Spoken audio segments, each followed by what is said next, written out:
Olá meus amigos, tudo bem? Meu nome é Newton Nunes, estamos aqui no canal Área de Treino. Mais uma vez aí, muito obrigado pela participação de vocês. E hoje para comentar um outro assunto muito importante.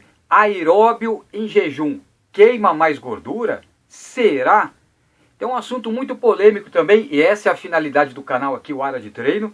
Esclarecer esses assuntos sobre treinamento físico, avaliação física, condicionamento, emagrecimento, toda a parte metabólica, o metabolismo do nosso organismo. Será que realmente se você fizer jejum e for treinar, você vai perder mais gordura? Será? Eu vou comentar aqui para esclarecer de uma maneira bem objetiva. Primeiro, o que é jejum? Bom, se você ficar 5, 6 horas sem se alimentar, você está em jejum de 5, 6 horas. Se você for treinar após esse período de 5, 6 horas, você vai perder músculo, massa magra? Não, se você estiver bem alimentado nos dias anteriores e ficar 5, 6 horas sem se alimentar e for treinar, não vai perder músculo. Por isso que muitas pessoas causam essa polêmica aí fora. Eles não perdem massa magra, conseguem hipertrofiar e ficam às vezes 5, 6 horas sem se alimentar. Isso é o ideal? Não. Perde músculo? Também não. Por isso causa essa polêmica aí fora na internet, nas reuniões, nos cursos, nos congressos. Então por isso a gente está aqui para esclarecer. Então, jejum de 5, 6 horas não perde massa magra. Mas isso não é bem um jejum na definição. Por exemplo, se você for fazer um exame de sangue, você tem que ficar 10, 12 horas em jejum. Você vai treinar, ficou 10, 12 horas sem se alimentar. E tem esse hábito, depois do terceiro, quarto dia fazendo isso, você vai começar a perder músculo, sim. Por quê? Para você metabolizar gordura, você precisa ter sempre um pouco de carboidrato no corpo. É o pão, a massa, o macarrão. Você precisa ter um pouco de carboidrato no seu tanque, como se fosse um tanque de carro. Você não pode deixar esse tanque na reserva. Então você tem um pouco de carboidrato no corpo, isso é importante, porque para metabolizar completamente a gordura, os lipídios, a gordurinha que você tem, o corpo precisa pagar a conta aí com um pouquinho de carboidrato. Agora, se você tem o hábito de fazer uma restrição de carboidrato, não ingerir carboidrato, ou então ficar 12, 14 horas sem se alimentar, principalmente do carboidrato, o que acontece? O metabolismo da gordura fica incompleto. E aí vai formando aqueles corpos cetônicos. Isso é como se fosse uma gasolina batizada que você está dando para o seu carro. Uma gasolina ruim. Lá na frente você vai pagar o preço por estar usando essa gasolina ruim, que são os corpos cetônicos. É o metabolismo incompleto aí das gorduras. Isso não é certo. Nosso corpo não foi feito para viver à base de corpos cetônicos.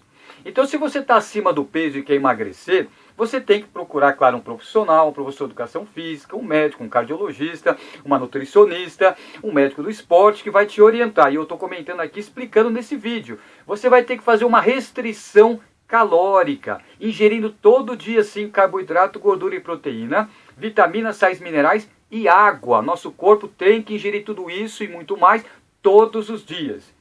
E você fazendo uma restrição calórica, 5, 10%, e aliado ao que eu vou falar agora com o treinamento e essa alimentação, você começa a emagrecer perdendo gordura e não músculo. Aí as pessoas falam, mas se você diminuir um pouco a dieta, a ingestão calórica, seu metabolismo cai. Sim. Se você tirar 5, 10% da ingestão calórica diária, calculado pela sua taxa metabólica basal, o nosso organismo tende a diminuir um pouco o metabolismo, já que você come menos.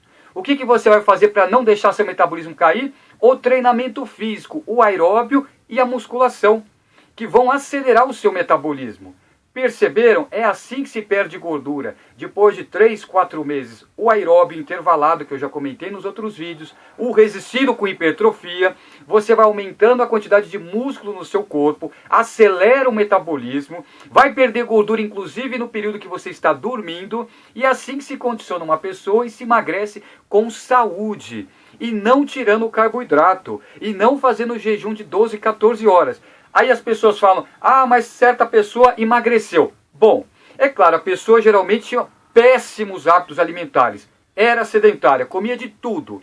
Claro, você fecha a boca, para de comer, alguma coisa vai reduzir seu peso na balança. É óbvio, mas isso não é saudável. Não é saudável. A pessoa não vai conseguir tornar isso como hábito, não vai conseguir fazer isso eternamente, para sempre. Isso não é saudável. Então, em alguns momentos, radicalizam a dieta e a pessoa perde peso e perde músculo também na balança. A pessoa pesa menos na balança, mas perdeu músculo. Mas isso é um radicalismo da dieta, tem que ter orientação de profissional. Uma outra pessoa são exceções, mas via de regra isso não é certo. Não é certo. Você quer emagrecer, perder gordura? Sim, tem que se alimentar, fazer restrição calórica com o profissional que vai te calcular quanto menos você vai comer naquele dia, ingerir. Todo dia tem que comer carboidrato, gordura e proteína. Outra informação metabólica da fisiologia do exercício. Você vai ingerir o carboidrato? Sim, como nós falamos aqui, como eu estou falando. Mas, por exemplo, metabolicamente falando, se você quer emagrecer perdendo gordura e não músculo, você vai sim sempre se alimentar 1 hora e meia antes do treino, mas se o objetivo for emagrecimento, com um pouquinho mais de proteína.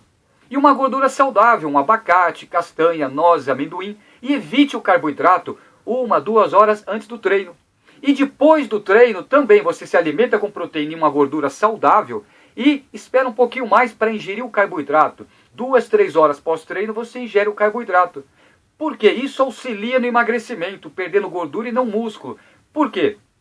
Pré-treino, você evita o carboidrato se você quer emagrecer, mas vai treinar alimentado com proteína e gordura.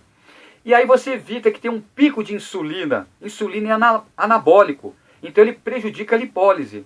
Tá vendo como as pessoas confundem e falam, então já tira o carboidrato e não come? Não é bem aí.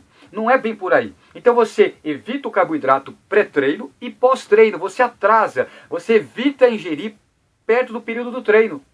Ah, mas depois do treino, como é que eu reponho o que eu gastei de carboidrato no treino? É o lactato.